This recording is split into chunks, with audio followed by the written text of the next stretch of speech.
Suman TV ప్రేక్షకులకి నమస్తే. So ఈరోజు చాలా ఇంట్రెస్టింగ్ టాపిక్ గురించి మనం మాట్లాడబోతున్నాం. ఇప్పుడు మామూలుగా మనకి ఎప్పుడైనా ఒక కొత్త ఇల్లు తీసుకోవాలన్నా, ఒక ఇల్లు కట్టుకోవాలన్నా, లేకపోతే ఒక ఇల్లు షిఫ్ట్ అవ్వాలన్నా కానీ మనం వాస్తు చూయించుకుంటాం. అప్పుడు ఏం చేస్తాం? వాస్తు పండితుల్ని పిలుచుకుంటాం, అవునా? అదే ఒకవేళ మీ జాతకం చూయించుకోవాలంటే ఆస్ట్రాలజర్ని పిలుచుకుంటాం. న్యూమరాలజీ ఇట్లా చాలా చాలా రకరకాలుగా, ఒకవేళ పూజలు చేయించుకోవాలి, లేకపోతే పేర్లు మాయించుకోవాలి, లేకపోతే ఎవరికైనా ఇంట్లో ఆరోగ్యం బాగాలేదు, వాళ్ళకి ఏం చేస్తే బాగుంటుంది, ఏ పూజ చేస్తే అంటే వీటన్నిటిలో కూడా చెయ్యి తిరిగిన వ్యక్తిని నేను ఈరోజు పరిచయం చేయబోతున్నా. ఆయనే గీతా సురేంద్ర శర్మ గారు. ఈయన MA in astrology and also in vastu, అంతేకాకుండా న్యూమరాలజీ, వీటితో పాటు వారాహి ఉపాసకులు ఆయన. సో ఆయన్ని ఈరోజు మనము మన దగ్గరికి ఎందుకు తీసుకొచ్చామంటే, ముఖ్యంగా ఒక ఫ్లాట్ చూడంగానే మనం ఏమనుకుంటాము, ఈస్ట్ ఫేసింగ్ అయితే ఎవరికైనా బాగానే ఉంటుంది. కానీ నిజానికి ఈస్ట్ ఫేసింగ్ ఉంటే సరిపోద్దా? ఈస్ట్ ఫేసింగ్లో వాస్తు విశేషాలు ఎట్లెట్లా చూసుకోవాలి, అసలు మినిమం ఏంటి, అసలు ఈ మినిమం నాలెడ్జ్ అనేది చాలా ఇంపార్టెంట్. సో దీన్ని స్పష్టంగా మనకి తెలియజేయడానికి ఈరోజు సురేంద్ర శర్మ గారు ఉన్నారు మనతో పాటు. ఆయన లోపల తీసుకెళ్తూ ఒకసారి ఆ ఇల్లు ఏంటి, ఆ పరిస్థితులు ఏంటి, ఏవేవి ఎక్కడెక్కడ ఎట్లెట్లు ఉండాలి, కరెక్ట్గా ఉన్నాయా లేదా, ఇవన్నీ చూద్దాం అనమాట. నమస్తే అండి. శ్రీమాత్రే నమః. బాగున్నారా? చాలా బాగున్నాను తల్లి. సో మీరు వాస్తు చెప్తే చాలామంది బాగున్నారని విన్నా నేను. సో దానివల్ల ఈరోజు అసలు మినిమం వాస్తు నాలెడ్జ్ అనేది ఒకటి ఉండాలి ప్రతి ఒక్కరికి అనే ఒక ఉద్దేశంతో మా ప్రేక్షకులందరి కోసము మీరు చెప్పే ఈ వాస్తులో ఏవైతే మెలకువలు ఉంటాయో కొన్ని నేర్చుకుందామని ఒక ప్రయత్నంలో మిమ్మల్ని వాళ్ళ ఇక్కడ పిలవడం జరిగింది. సో ఇప్పుడు మీరు చెప్పండి శర్మ గారు, ఇది east facing, right? East facing అనగానే నేను ఇందాక అన్నట్టుగా ఎవరైనా కానీ టక్కున తీసేసుకుందాం, బాగుంటుందిలే, వెళ్తురు బాగా వస్తుంది అనుకుంటారు. అట్లా తీసుకోవచ్చు, అందరికి సెట్ అవుతుంది అంటే? అందరికమ్మ కొన్ని నేమ్స్కు సెట్ అవ్వదు. ఓ, ఈస్ట్ ఫేసింగ్ కూడా సెట్ అవ్వదా? కొన్ని నేమ్స్ కొంతమందికి సెట్ అవ్వదు. అంటే ఈస్ట్ ఫేస్ తీసుకోవాలి అని అనుకున్న వాళ్ళు, అంటే రాజకీయ నాయకులకు బాగుంటుంది బాగా. అంటే మనం పలుకుబడి కావాలి, ఇప్పుడు వ్యాపారం చేయాలి, ఇలాంటి వాళ్ళకు ఈస్ట్ ఫేస్. అంటే నలుగురిలో పేరు ఉండాలి, ఇప్పుడు మీరు యాంకర్ గా పేరు ఉండాలి. సో నేను ఇప్పుడు ఇది అంటే నేను పలానే దానికి పోటీ చేస్తున్నాను అంటే దానిలో యూనియన్స్ అలాంటివి ఉంటాయి కదా జాబ్లలో, అంటే మంచి జాబ్ రావడానికి, గవర్నమెంట్ జాబ్ రావాలని, లేకపోతే జాబ్ లో మంచి ప్రమోషన్స్ రావాలని, ఇలాంటి వాళ్ళకు 100% ఈస్ట్ ఫేస్ బాగుంటుంది. ఓకే, సో ఇప్పుడు ఫస్ట్ గడప దగ్గర నుంచి మొదలు పెడదాము. తప్పకుండా. నాకు తెలిసిన మినిమం వాస్తుని నేను మీ పైన రుద్దడానికి ప్రయత్నిస్తుంటా అప్పుడప్పుడు, మీరు ఏమనుకోకుండా. అది కరెక్ట్ కాదో చెప్పండి, నా డౌట్లు అనమాట అవన్నీ బేసిక్ గా. సో ఇప్పుడు యాక్చువల్ గా ఇది నార్త్ ఈస్ట్ కార్నర్ అంటారు కదా, ఈ నార్త్ ఈస్ట్ కార్నర్ లో చాలా మంది చెట్లు పెట్టుకుంటారు, ఇట్లా బాల్కనీ వస్తాయి, పెట్టుకోవచ్చా? ఈ సైడ్ అంతా చెట్లు బరువు. అమ్మ స్టార్టింగ్ ఎంట్రీ అవుతున్నప్పుడు అంటే మన ఇదంతా మన ప్లేసే, ఓన్లీ మనకు అంటే ఇటువైపు బరువు పెట్టుకోవద్దు, ఇటువైపు బరువు పెట్టుకోవాలి, అట్లా పర్టికులర్ గా చూసుకోవద్దు. ఓకే, మామూలుగా వాస్తు ఎలా ఉంది. ఇప్పుడు చెప్పులు పెట్టారు మీరు ఇక్కడ, అంటే చెప్పులు గుమ్మానికి ఆనుకోవద్దు. ఓకే, ఇప్పుడు మనం గుమ్మాన్ని ఏమంటాము, లక్ష్మీదేవిగా పూజ. అవును, లక్ష్మీదేవి దగ్గర చెప్పులు పెడితే అవును దూరం పెట్టుకోవాలి. ఇంకోటి అమ్మ ముగ్గేస్తూ ఉంటారు. అవును, ఇప్పుడు ముగ్గు మీరు ఎలా వేసారు, చాక్ పీస్తో వేసారు. చాక్ పీస్తో వేయద్దు. ఎప్పుడైనా ముగ్గు వేసేటప్పుడు మనం కొంచెం ముగ్గు వేసుకున్నా మనం ముగ్గుతో వేయాలి. అంటే మనం బియ్య పిండి కానీ లేకపోతే రాయి ముగ్గుతో కానీ వేస్తారనమాట, అట్లా వేసుకోవాలి. సో చాలా మంది చాక్ పీస్లతో గీకేస్తే సింపుల్ గా అయిపోతుంది అని గీకేస్తూ ఉంటారు, కానీ అట్లా వేసుకోవడానికి కుదరదు అంటున్నారు. ఓకే, ఇంకోటి అమ్మ, ఇప్పుడు మరి గుమ్మం ఇట్లా ఇప్పుడు మీరు ఏం చేశారంటే మీరు ఇట్లా ముగ్గులు వేయించారు, పెయింట్లు అందరు పెయింట్లు వేసుకుంటారు. మీరు ఎప్పుడైనా పెయింట్లు వేయించకూడదు. ఓకే, వీలుని బట్టి మీరు ఈ శుక్రవారం కూడా నెక్స్ట్ శుక్రవారం చేసుకోండి, కానీ మీరు monthly 1 or 2 times 3 times minimum అట్లా మీ వీలుని బట్టి. ఓకే, ఇది ముగ్గులు వేయకుండా మీరు ఓన్ గా ముగ్గులు వేస్తే అమ్మవారిని మీరు పిలిచిన వాళ్ళు అవుతారు. దాన్ని మామూలుగా పెయింట్లు వేయకుండా అట్లే ఉంచేసి అట్లీస్ట్ ఇటో 4 గీతలు ఇటో 4 గీతలు వేసేసుకుంటే ప్రతిరోజు 2 బొట్లు పెట్టేసి అది చాలా మంచిది అని చెప్తున్నారు. అలా కాకుండా శుక్రవారం పెట్టినా బాగుంటుంది, ప్రతి శుక్రవారం. ఇంకొకటి అమ్మ, ముగ్గులు వేసేటప్పుడు శంకు, అంటే కొంతమంది ఇళ్లలో చూసాను శంకు చక్రాలు అమ్మవారిని ఇలాంటివి వేస్తూ ఉంటారు చాలా. ఇప్పుడు మనము శంకు చక్రాలు అంటే ఎవరికి రూపము, శ్రీవారికి రూపం. అవును, అంటే మనం వచ్చిపోతూ ఉంటాం, తొక్కుతూ ఉంటారు ఇంకా. సో అది మనకు పాపం కదా, దేవుళ్ళని వేసేస్తుంటారు డైరెక్ట్ గా. సో అలా వేయకుంటుంటే బాగుంటుంది అని ముగ్గులానే వేయాలి. ఎస్ అంతే. నేను పెద్ద పెద్ద ఇల్లు కట్టుకున్న వాళ్ళని కూడా చూసిన, అట్లా పెద్ద తులుచుకోట కరెక్ట్గా ఇట్లా గుమ్మానికి ఎదురుగా పెట్టుకుంటారు. అట్లా పెట్టుకోవచ్చా? అంటే గుమ్మానికి ఎదురుగా కాదు, కొంచెం పక్కన పెట్టుకోవాలి. మీరు ఎలా పెట్టుకున్నారు అలానే. ఓకే, తులసి రూపం ఎవరంటే లక్ష్మీదేవి స్వరూపంగా పిలుస్తాం, అది అందరికి తెలిసిన విషయం. అంటే ప్రతి మంగళవారం కానీ మనకి ఇప్పుడు శుక్రవారం కానీ అక్కడ అంటే కొంచెం నైవేద్యం ఏదైనా, అంటే కొంచెం పాయసం వండి పెట్టడము, లేదంటే ఒక ఫ్రూట్ పెట్టడము, ఇట్లా చేస్తూ ఉండాలి. ఇంకొకటి ఏంటంటే, అంటే బాగా కొంతమంది అప్పులు బాగా ఉంటాయి కొంతమందికి, అంటే అప్పులనే కాదు పీకల్లోతు ఏదైనా ప్రాబ్లమ్స్ ఉంటారు. ఓకే. అంటే ఇలాంటి వాళ్ళు అంటే మంగళవారం మీరు అంటే మంగళవారం 3 to 4:30 రాహుకాలం ఉంటుందమ్మా. ఇది ఎవరైనా చేసుకోవచ్చు. అవును, అది బేసిక్ గా ఫిక్స్డ్ రాహుకాలం అన్నట్టు. చాలా మంది నిమ్మకాయ దీపాలు పెడుతుంటారు అమ్మవారి గుళ్ళల్లో. సో అక్కడ కూడా మనం గుడికి వెళ్ళనవసరమే లేదు. తులసి అమ్మవారి దగ్గర మనము ఒక 5 దీపాలు 11 దీపాలు అంటే నిమ్మకాయ దీపాలు నిమ్మకాయ దీపాలు మంగళచండి పారాయణం అని ఉంటుంది. ఓకే. మీరు నెట్లో కొట్టిన దొరుకుతుందమ్మా. ఈ ప్రాబ్లం నుంచి మేము బయటపడాలి అమ్మవారు అనుకొని. మరి ఈ రోజుల్లో అందరూ జాబులు చేసుకునే వాళ్ళు ఆ మధ్యాహ్నం 3-4 సమయం అనేది అసలు చాలా కష్టం వాళ్ళకి. అది ఎటుగాని సమయం. ఆఫీస్లో అప్పుడే లంచ్ అయిపోయి మళ్ళీ పనికి ఎక్కుతూ ఉంటారు. శుక్రవారం అయితే 10:30 to 12 వరకు ఉంటుంది. సోమవారం పెట్టండి. ఓకే. అంటే ఒకటమ్మా, ఇప్పుడు మన ప్రాబ్లం ఉంటే మనకి ఏదైనా అయిందనుకోండి, మనం ఏం చేస్తాము, ఆ టైంకి హాస్పిటల్ డాక్టర్ అమ్మంటే వెళ్తారు కదా, అప్పుడు మనం రాను నాకు డ్యూటీ ఉందని చెప్పరు కదా. అవును. అలాగే మీకు ఏదైనా ప్రాబ్లం నుంచి బయటపడాలి అని అనుకున్న వాళ్ళు ఎవరైనా సరే మంగళచండి పారాయణం చేస్తూ ప్రతి మంగళవారము 3 to 4:30 మధ్యలో రాహుకాలంలో పెడితే చాలా మంచిది. అలా వీలు పడని ఎడల అంటే మీరు సండే రోజు ఖాళీగా ఉంటారు కదా, సండే రోజు అయినా కూడా 4:30 నుంచి 6 వరకు ఉంటుంది రాహుకాలం. సోమవారం అయితే 7:30 నుంచి 9 వరకు ఉంటుంది. ఎక్కువ ఉపయోగం ఏంటంటే మంగళవారం పెడితే మనకున్న దోషాలన్నీ సకల దోషాలు వెళ్ళిపోతాయి. ఈ ప్రాబ్లం నుంచి నేను బయటపడాలి అని అనుకున్న వాళ్ళకు అసలు ఎంత పెద్ద ప్రాబ్లం అయినా అద్భుతంగా పనిచేస్తుంది రెమెడీ. 100% తులసి అమ్మవారి దగ్గర ఆ రెమెడీ చేసుకుంటే మంచిగా ఉంటుంది. ఒకటమ్మా, ఇప్పుడు తులసి అమ్మవారి దగ్గర మనం లక్ష్మీదేవిగా స్వల్పంగా భావిస్తాం కాబట్టి పక్కన చెప్పులు పెట్టడము, అక్కడ ఏదైనా పెట్టకూడదు వస్తువులు పెట్టడము, బరువు పెట్టడము, అమ్మవారికి తాకిచ్చినట్టు పెట్టకూడదు. ఓకే. అమ్మవారు మనకి ఎంత పెరుగుతుంటే ఇప్పుడు మనం ఏం చేస్తాము, భర్తనే మనం దైవంగా భావిస్తాం. తులసి అంటేనే ఆ విధంగా కదా. అట్లా మళ్ళీ ఇంకోటి ఏంటంటే కొంతమంది ఇళ్ళలో చూశానమ్మా, అంటే మెడలో లేకుండా పుస్తకాలు లేకుండా అట్లా తిరుగుతూ అలా చేసినా కూడా పాపమే.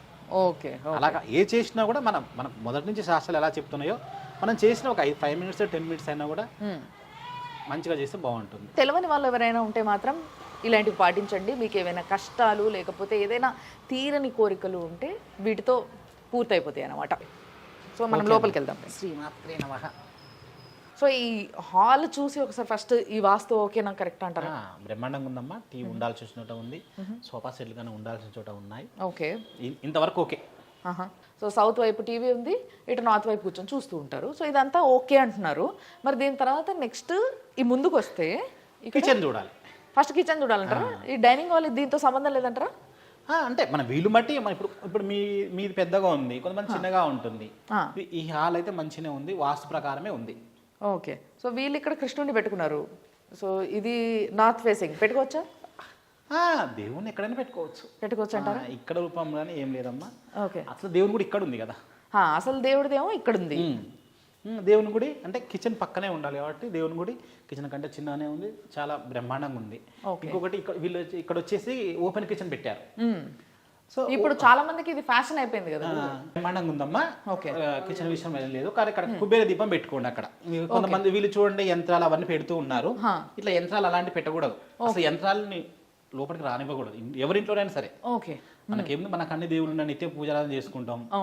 రెగ్యులర్గా ఏంటంటే ప్రతి మంగళవారము శుక్రవారము మనకు కొంచెం పసుపును కొంచెం ఉప్పు వేసేసి తుడుచుకుంటే సరిపోతుంది. అక్కడ కుబేర దీపం అని ఉంటుంది, కుబేర దీపం పెట్టుకోవాలి. బేసిక్ గా ఇది ఈ కిచెన్ ఇట్లా ఈ విధంగా సదురుకుంటే ఓకే అంటారా? బ్రహ్మాండంగా అమ్మ. ఈ కిచెన్ 100% వాస్తు. అయితే ఈ కిచెన్ లో వచ్చేసి ఇటువైపు నైరుతి, అంటే కిచెన్ కూడా ఒక వాస్తు ప్రకారం చూసుకోవాలి. ఆ కిచెన్ లో నైరుతి వైపు ఎటువైపు ఉంటుందో ఆ నైరుతి ఇటువైపు బరువు పెట్టాలి. తెలియకుండా ఇప్పుడు కొంతమంది ఏం చేస్తారంటే ఆ బరువును తీసి మధ్యలో పెట్టేస్తారు. అవును, ఇక్కడ బయట అందుబాటులో ఉంటుంది కదా అని. అలా కాదు, ఎక్కడ పెట్టాల్సిన చోట అక్కడే పెట్టాలి. అంటే దీంట్లో నైరుతిలో ఎక్కువ బరువు పెట్టడం వల్ల అంటే మీకు తెలియకుండానే ఇట్లా పెట్టుకోకపోవడం వల్ల ఏంటంటే మీకు తెలియకుండా డబ్బు ఖర్చు అవుతుంది. ఇలా పెట్టడం మీ డబ్బు ఆగుతుంది. ఓకే. సో కిచెన్లో మొత్తం రైట్ సైడ్, ఎప్పుడైతే మీరు ఈస్ట్ ఫేసింగ్లో కిచెన్లోకి వచ్చినప్పుడు ఇట్లా ఎంటర్ అయిన తర్వాత రైట్ సైడ్ అంతా కూడా నైరుతి అనడం జరుగుతుంది. అటువైపు బరువు ఎక్కువగా ఉండాలని చెప్తున్నారు గురుగారు. ఇంకోటి ఏంటంటే ఇలా బరువు పెట్టుకోవడం వల్ల ఏంటంటే ఇంటి ఇల్లాలు ఉంటుంది కదా, ఆమె మనశ్శాంతి ఉండదు. ఓకే. సో ఇక్కడ బరువు పెట్టుకుంటే ఆమెకు మనశ్శాంతి ఉంటుంది. ఇప్పుడు మనం ఇంట్లో మనం నైరుతి ఎలా పెద్దవాళ్ళు అనుకుంటాము, ఇంటి యజమాని అనుకుంటాము, ఇంట్లో కిచెన్ ఆడవాళ్ళు అన్నట్టు. Okay okay okay. ఆడవాళ్ళు స్టేబుల్ గా ఉండాలన్నా, వాళ్ళకి మనశ్శాంతి ఉండాలన్నా వీళ్ళకు నైరుతిలో అంటే కిచెన్ లో నైరుతిలో వాళ్ళు బరువు పెడితే బాగుంటుంది. తర్వాత ఇప్పుడు ఇది ఇంతకుముందు ఇట్లా ఇచ్చేవాళ్ళు కాదు, సొంత ఇల్లు కట్టుకున్నప్పుడేమో చుట్టూ జాగ వదిలేవాళ్ళు. బట్ ఇప్పుడు ఏంటంటే ఇట్లా యూటిలిటీస్ ఇస్తున్నారు. ఇట్లా ఉండాలంటారా ఉండొద్దంటారా? ఉంటే మంచిదమ్మా, ఇట్లా ఉండాలి. ఓకే.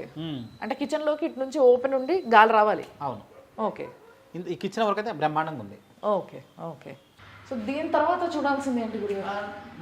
దక్షిణం అంటే bedroom, main bedroom. Okay, master bedroom. Okay. So ఇది డైనింగ్లో నుంచి ఈస్ట్ ఫేసింగ్లో అయితే మాస్టర్ బెడ్రూమ్ ఇటు వస్తుంది కాబట్టి ఇది మాస్టర్ బెడ్రూమ్. సో దీన్ని చూద్దాం. ఇప్పుడు దీంట్లో 3 బెడ్రూమ్స్ ఉన్నాయి కదా, 3 బెడ్రూమ్స్లో ఈ బెడ్రూమ్ వెయిట్ ఎక్కువ ఉండాలి. ఓకే, కొంచెం పెద్దగా ఉండాలి. ఓహో, బేసిక్గా మాస్టర్ బెడ్రూమ్ అంటే పెద్దగానే ఉంటుంది కంపారిటివ్లీ. సో యా, ఇది పెద్ద ఉండాలి అండ్ దీంట్లోనే బరువు ఎక్కువ ఉండాలి. ఓకే, అంటే బీరువాలు ఏవైనా పెద్ద పెద్ద పెట్టెల సామాన్లు ఏమన్నా ఉంటే ఇందులో పెట్టుకోవాలి. ఓకే, కానీ ఇప్పుడు అంతా కబర్డ్లు అయిపోయినాయి కదా, అన్నిట్లో సమానంగా కబోర్డ్స్ ఎక్కువ చేయించుకోవాలి. ఓకే ఓకే, మిగతా వాటితో పోలిస్తే మళ్ళీ ఏంటంటే మనం ఏం చేస్తాము, లక్ష్మీదేవి అంటే మనం బంగారం కానీ అమౌంట్ కానీ మనం ఏం చేస్తాము ఈ రూమ్లోనే పెట్టుకోవాలి. Okay okay. మరి కొంతమంది ఏం చేస్తాం తెలియకుండా వెళ్ళి దేవుని కూడా పెట్టుకుంటారు. అవును అవును, అట్లా పెట్టకూడదు. ఓకే, దీంట్లోనే దక్షిణ వైపు అంటే కుబేరు కలుగ దేవుడు నైలు. అవును, అంటే కుబేరుని మనం ఎప్పుడు పూజిస్తూ ఉంటే మనకు ఆ డబ్బులు ఖర్చు కానివ్వకుండా చేస్తూ ఉంటాడు. ఇంకా తీసుకెళ్ళినా కూడా ఇంకా దానికి రప్పిస్తూ ఉంటాడు. అంటే ఇప్పుడు ఫర్ ఎగ్జాంపుల్ ఈ దీంట్లో దక్షిణం అంటే అటు కార్నర్ సౌత్ అంతే కదా. సో ఇటువైపున బరువు ఎక్కువ పెట్టుకోవాలి, కలిసి వస్తుంది. అక్కడ ఏంటంటే కొంతమంది ఏం చేస్తారంటే డబ్బులు తీసుకుని వెళ్ళి తక్కువ ఉన్నాయి కదా అందులో వేసేస్తుంటారు. అవును అవును. అంటే లక్ష్మీదేవిని ఎప్పుడు కూడా మనము ఎంత మంచిగా చూసుకుంటే అమ్మవారు మనకు అంత ఇస్తారు. అంటే మనం ఎప్పుడు పెట్టిన ప్రతి రూపాయి కూడా ఇట్లా విడిగా పెట్టాలి. అంటే మంచిగా మనం బట్టలు మనం తీసుకుంటాం, డబ్బులు కూడా అట్లా కౌంట్ చేసుకుని ఇంత ఉన్నాయి. ఓకే, పెట్టేటప్పుడు ఒక 10 నిమిషాలు అమ్మవారు అట్లా మొక్కుని అట్లా వేస్తుంటే వాళ్ళతో శుభప్రదంగా ఉంటుంది, నిత్య నిలువ ఉంటుంది అమ్మవారు. Okay okay. And bathroom facing ఎట్లా ఉండాలంటారు ఈ బెడ్రూమ్స్లో? మన వీలుని బట్టి అమ్మా. సో ఇందులో మామూలుగా ఈ చాలా మందికి ఉండే డౌట్ ఒకటి ఉంటుంది. ఇప్పుడు ఫర్ ఎగ్జాంపుల్ ఇంట్లో ఒక ఫ్యామిలీ అంటే భార్య భర్త 2 పిల్లలు అండ్ అత్త మామ ఉంటారు బేసిక్గా. సో ఇట్లున్నప్పుడు పెద్దవాళ్ళు మాస్టర్ బెడ్రూమ్లో ఉండాలంటే పెద్దవాళ్ళు అంటే ఇప్పుడు తాత నానమ్మ ఎవరైతే ఉంటారో పిల్లలకి వాళ్ళు ఉండాలా, లేకపోతే తల్లిదండ్రులు ఉండాలా? ఇంటికి యజమాని ఎవరు అంటే ఇల్లు కొన్న వాళ్ళు అంటున్నారు. Okay okay. ఒకవేళ తాత కొనుక్కున్న ఇల్లు అయితే తాత ఉండాలి, ఒకవేళ తండ్రి కొనుక్కున్న ఇల్లు అయితే తండ్రి ఉండాలి. ఓకే. ఇప్పుడు నైరుతి అంటేనే ఇంటి ఇప్పుడు ఇల్లు ఎవరు భరిస్తున్నారు, ఓకే, వాళ్ళు ఉండాలి. Okay okay okay. పెద్దవాళ్ళు ఉంటారు, ఉంటారు, వాళ్ళు పక్కన ఉండొచ్చు, ఇదే రూమ్ లో ఉండాలి అని కాదు. ఎవరైతే భరిస్తున్నారో ఈ సంసారాన్ని వాళ్ళు బరువును మోసేవాళ్ళు కాబట్టి ఇందులో ఉండాలి. అంటే ఎవరైతే మెయిన్ గా ఇంటిని నడుపుతున్నారో సంపాదిస్తున్నారో వీళ్ళు మాత్రం ఉండాలి ఇందులో. ఓకే. దీని తర్వాత ఇంకో బెడ్రూమ్ ఉంది ఇక్కడ. సో ఆ బెడ్రూమ్కి ఈ బెడ్రూమ్కి మధ్యలో ఇక్కడ వాష్రూమ్ ఉంది. అది సేమ్ ఉందా అమ్మా? ఇది చిన్న ఉంటుంది. శ్రీనివాస కళ్యాణం ఫోటో అంటారు కదా, ఈ ఫోటో కనిపించింది. సో ఈ ఫోటో ఫిక్స్ చేసుకోవాలన్నా ఎక్కడ చేసుకోవాలి? అసలు ఇలాంటి ఫోటోస్ పెట్టుకోవచ్చా, ఇంకేమేమి పెట్టుకోవచ్చు? దాంట్లో పెట్టుకోవాలమ్మా. ఇలాంటి ఫొటోస్ అంటే శ్రీనివాస కళ్యాణం మంచిదే, కానీ ఎక్కువ శ్రీరాముని పట్టాభిషేకం ఫోటో పెట్టుకోవాలి. ఓ, పట్టాభిషేకం అయితే ఇంకా మంచిది. ఓకే. అంటే పట్టాభిషేకం ఫోటో పెట్టుకోవడం వల్ల ఏంటంటే విడిపోయిన వాళ్ళు కలవటం, అక్క చెల్లెలతో కొంచెం వాళ్ళు కలవటము, ఇంకా మీకు రావాల్సిన ఇంకేమైనా ఉన్నా కూడా అమౌంట్ రావటము, మీ గురించి ఎక్కువగా గొప్పలు చెప్పుకోవటము. ఓకే. ఇలాంటి పట్టాభిషేకం అంటే చాలా మంచిది అన్నట్టు. ఆ ఫోటో పెట్టుకున్న వాళ్ళు నేను కొంతమందికి చెప్పాను, పెట్టుకున్న వాళ్ళు విడిపోయిన వాళ్ళు కలిశారు. ఓ, కొంతమంది తెలిసి తెలియక ఏం చేస్తారంటే బెడ్రూమ్లలో కూడా దీపాలు ఆరాధిస్తుంటారు. అయ్యో, చూశాను. అంటే అది తెలియక. ఓకే. అలాంటి దాంట్లో అట్లా చేయకూడదు. మనకి ఏదైనా ఒకవేళ ఇప్పుడు మీకు దేవుని గుడి ఉంది కాబట్టి పెట్టారు, అలా లేకపోతే చక్కతో చేయించుకొని పెట్టుకోండి టెంపుల్ లాగా. అవును. అది ఎక్కడ మనం ఆజ్ఞాన పెట్టుకునే లేదు, మీకు ఉంటే ఈశాన్యంలో పెట్టుకునేది లేదు. పెట్టుకొని మీరు చూసేటప్పుడు తూర్పు వైపు చూస్తే బాగుంటుంది, లేదా ఉత్తరం వైపు చూసినా బాగుంటుంది. Okay okay. ఈ ఇంటికైతే సో ఇటు ఒక బాల్కనీ వచ్చింది, బ్రహ్మాండంగా ఉందమ్మా, అంతా బాగుంది. ఈ ఇల్లు అంతా 100% పర్ఫెక్ట్. అవునా? ఓకే. సో బేసిక్గా మీరు ఎప్పుడైనా ఇంట్లో ముఖ్యంగా చూసుకోవాల్సినవి, అంటే నాకు ఇప్పుడు శర్మ గారు చెప్పిన తర్వాత అర్థమైంది ఏంటి అంటే, ముఖ్యంగా మీరు ఇంట్లో చూసుకోవాల్సినవి ఫస్ట్ ఎంట్రన్స్ దగ్గర, తర్వాత కిచెన్, తర్వాత దేవుడి రూము, తర్వాత మాస్టర్ బెడ్రూమ్. ఇవి చాలా చాలా ఇంపార్టెంట్. మెయిన్గా చూడాల్సినవి ఇవి, ఎందుకంటే ఎక్కువగా మనం వాడేవి కాబట్టి ఈ 3 ప్లేసెస్ కూడా. సో వీటిని చూసుకోవాలి, వీటిలో వాస్తుని చూయించుకుంటే. అండ్ వాస్తుతో పాటు మీ ఇంట్లో ఇప్పుడు ఎవరైతే యజమానులు ఉంటారో వాళ్ళ వైఫ్, భార్య, పిల్లలు, సో వీళ్ళకి ఆస్ట్రాలజీ అంటే మనకి మీ జాతకం ఎట్లుంది అండ్ మీ పేరేంటి, మీ పేరుకి తగ్గట్టుగా మీ వాస్తు ఉందా లేదా, అంతేకాకుండా మీ న్యూమరాలజీ అంటే బేసిక్గా బర్త్డే డేట్ పైన న్యూమరాలజీ చూస్తారు. సో ఇది ఎట్లుంది. సో వీటన్నిటినీ కలిపి ఒక్కళ్ళ దగ్గర చూయించుకునే ఏకైక ఛాన్స్ కొట్టేయాలి అని అంటే మీరు గీతా సురేంద్ర శర్మ గారు మాత్రమే ఈ పని చేయగలుగుతారు. సో మీరు కూడా ఒకవేళ ఇదే విధంగా వాస్తు చూయించుకోవాలి, మీకు తగ్గట్టుగా మీ ఇల్లు ఉంటే మీకు ఇంకా కలిసి వస్తుంది, మీరు రేపు ఇంకా ఎదగాలి అన్న ఆలోచన ఉన్నవాళ్ళు తప్పకుండా ఆయనకు మీరు కాంటాక్ట్ అవ్వచ్చు. సో ఏ విధంగా అనంటే కింద మీకు స్క్రీన్ పైన ఆయనకు సంబంధించిన నంబర్లు కనిపిస్తూ ఉంటాయి. సో అదే నెంబర్కి కాల్ చేయొచ్చు, ఆయన మాట్లాడతారు. తర్వాత అపాయింట్మెంట్ తీసుకొని మీరు వెళ్ళి కూర్చొని మీకు కావాల్సిన డౌట్స్ అన్నీ క్లారిఫై చేసుకోవచ్చు. అది సంగతి. చూస్తూనే ఉండండి సుమన్ టీవీ.